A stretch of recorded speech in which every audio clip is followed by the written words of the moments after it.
Everyone, Karen here. Thanks so much for stopping by my channel. I am excited to be sharing with you update number 2 on our Project Pan Roulette. Project Pan Roulette is a collaboration from Rebecca Morgan, Alexandra.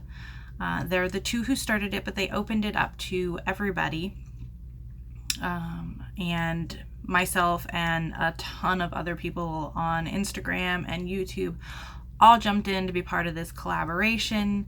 You have 6 products that are randomly chosen from 50 categories, and it is a rolling project pan, so once you finish something you will roll in a new product from a random category. So let's go ahead and get started. My first product, this has been in the project since the very beginning. This is my Tarte Park Avenue Princess Bronzer. I have been working this thing for so long and I still have not hit pan. It's kind of hard to see. I have a really good dip like right here. You can see that dip right in the center, but I still haven't hit pan. And I keep thinking to myself, today's the day I'm gonna hit pan. Today's the day I'm gonna hit pan. And it hasn't happened. I've been using it for contouring. I've used it as an eyeshadow. I have used it as a bronzer. I've used it, you know, just in the crease. This shadow here is driving me nuts because I keep thinking that I have makeup down there. That's just shadow. Anyways, so this is still in the project. We are going on 3 months of use and I still have not hit pan, and this is the only bronzer that I use. So hopefully next month we're gonna hit pan. My next product is the NYX Butter Lipstick in the color Pops.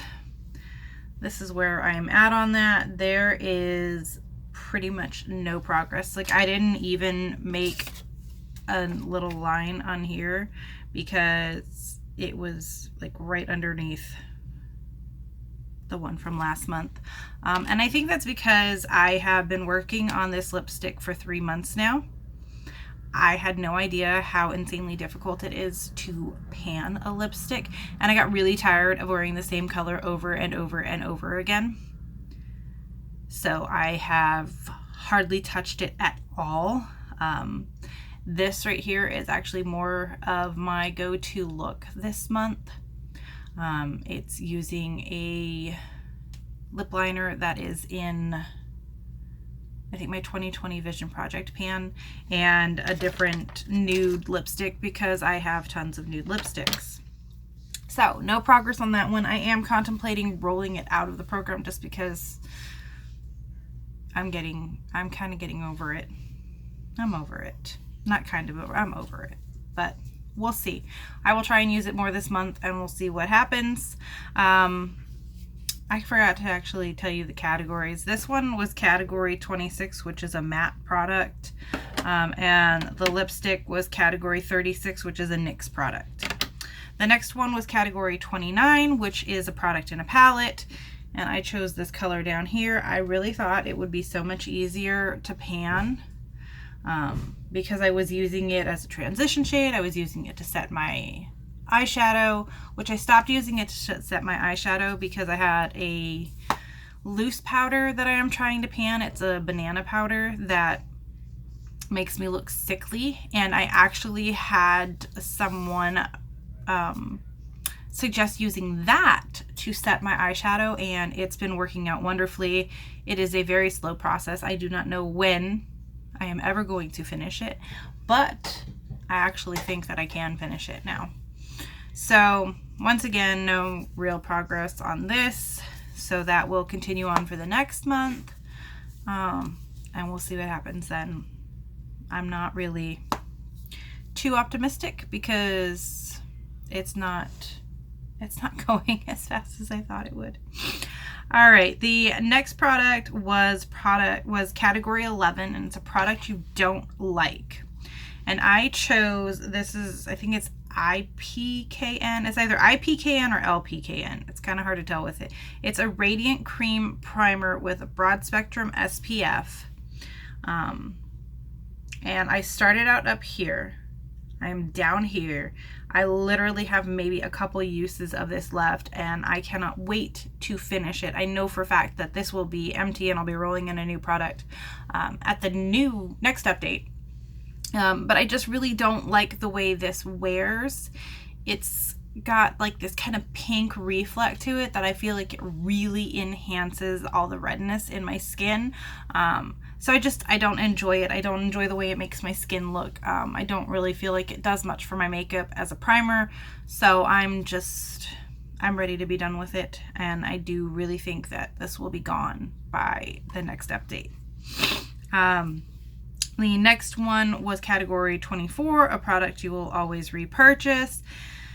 And I chose this not because of the brand, but because of the color. I am a huge fan of nude eyeliners.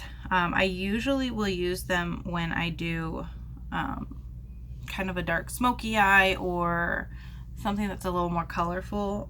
This is also really great to highlight your, like right underneath your brow bone. But I didn't even mark it. There's really like no progress on this because I kind of started using black again because I have like 13 different black eyeliners and I'm like, I've got to get rid of some of these black eyeliners. So no progress on that, but I think I'm actually going to start using this to highlight under my brow bone regularly, and I think that'll really help to get some more usage out of it. It is a beautiful color. It's got that little bit of a sheen to it, a little bit of a shimmer. I'll be happy when it's out of my collection though, since it is not cruelty free, and we all know that that is where I am headed. The last product was category 14, product you would recommend to anybody, and that is my Too Faced Peach Mist. It is a mattifying setting primer infused with peach and sweet fig cream. I love the way this smells. I obviously would not recommend it to somebody who doesn't like scented products, and this definitely has that kind of fake peach ring scent to it, but I absolutely love it. I love the way it sets my makeup. I love the way it sinks into my skin and just kind of melts the powders and everything in, and I feel like it looks, you know, very natural. I don't tend to do very dewy finishes, so I like that this is mattifying. I don't know why I don't do dewy. I think it's just not, like, I've never really went down that path. Everything I've ever purchased has always been mattifying. I don't really have oily skin either. I just prefer the way it looks. I really don't know what kind of skin I have. I know that sounds really weird, but it's kind of like, it does its own thing, you know. A lot of times when people talk about having oily skin, they talk about having large pores, and I definitely have large pores, but I don't feel like I'm oily. I don't know, maybe I'll like find out if there's somewhere that will kind of help you determine your skin type. I think Sephora does that. Correct me if I'm wrong. I think that they can help you determine skin type. But yeah, that is all for this Project Pan Roulette update. I wanted to take a brief minute just to kind of see what kind of content you guys are hoping to see. You know, do you just want to see panning videos? Do you want to see the products I've used and whether I would repurchase them? Any type of hauls? Get ready with me's, tutorials? Like, tell me what you guys are looking for. Because I would really love to kind of incorporate some more videos and the kind of content that you guys would be interested in watching. I don't want to post a bunch of stuff if you're like, not interested. So yeah, that is all I have for you today. I thank you so much for stopping by. If you liked what you saw, go ahead and hit that little bell. If you want to get more notifications, make sure you double tap it so that you are able to get all notifications. Yeah. Give big thumbs up. But Sorry, I'm like, my mouth is just running today. I had strep throat this weekend, so I haven't really been able to talk. So now it's like, I can say whatever I want to say. Anyways, I hope you guys have a wonderful day, and I'll see you next time.